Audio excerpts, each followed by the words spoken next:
is needless, as quality, affordable and accessible intervention talking about medicines are available for their prevention and treatment.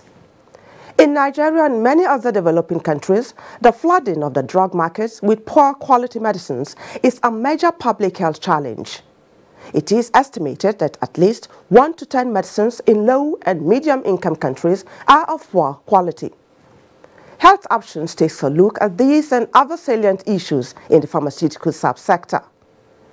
Cholesterol is a fatty substance made by the body and found in certain foods. The body needs some cholesterol to function properly, but high cholesterol puts an individual at risk. As people age, cholesterol levels tend to rise.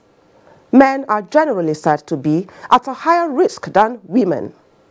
However, a woman's risk increases after she hits menopause. Don't miss out on knowing the symptoms of high cholesterol, how to prevent and manage it the natural way, and other useful information on cholesterol.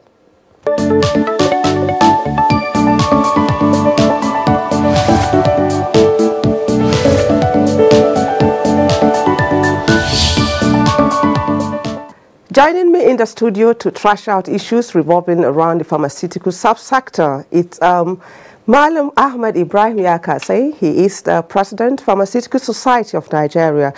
Welcome to Health Options, Malam Ibrahim Yakase. Thank you very much. Yes. You know, at the mention of the pharmaceutical subsector, a lot of issues just, get thrown up, because there are so many issues to really talk about. I'm talking about the issue of issues like universal health coverage. We're talking about drug sufficiency. We're talking about local production of drugs. We're talking about even this common trade tariff. That's talking about ECOWAS now. So, but let's start with this allegation that is making the round out there that essential drugs cost more in this part of the world than even in our neighboring countries such as Ghana and Togo. Why is that so? Well, thank you very much for having me here. And honestly, when it comes to the cost of medications, cost of drugs in Nigeria, there are so many reasons. One, the production cost. The high cost of production in Nigeria is very high. Secondly, the weak financial base.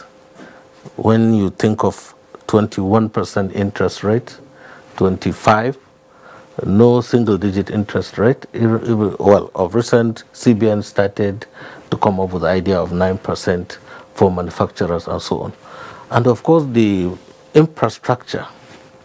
So when you aggregate so many factors that makes people to shy away from local production, to think of importation, which to us, the way it is, the importation has competitive advantage to the local production, because there they have single digit, probably 3% interest rate. They have all what it takes to produce quality products, and they dump on us. The second aspect is the issue of common external tariff, where the ECOWAS countries, I think about 170 countries signed the convention, but the ECOWAS also localized their own, where they said finished products will attract 0%. Raw materials will attract 5 to 25%. You have the active ingredients, you have the intermediaries, excipients, and so on, and then you have the packaging system, all to make the finished product. So you can imagine those importing finished product will pay 0 duty. The raw materials, you will pay up to 25%. We wrote position paper, we visited the president, the minister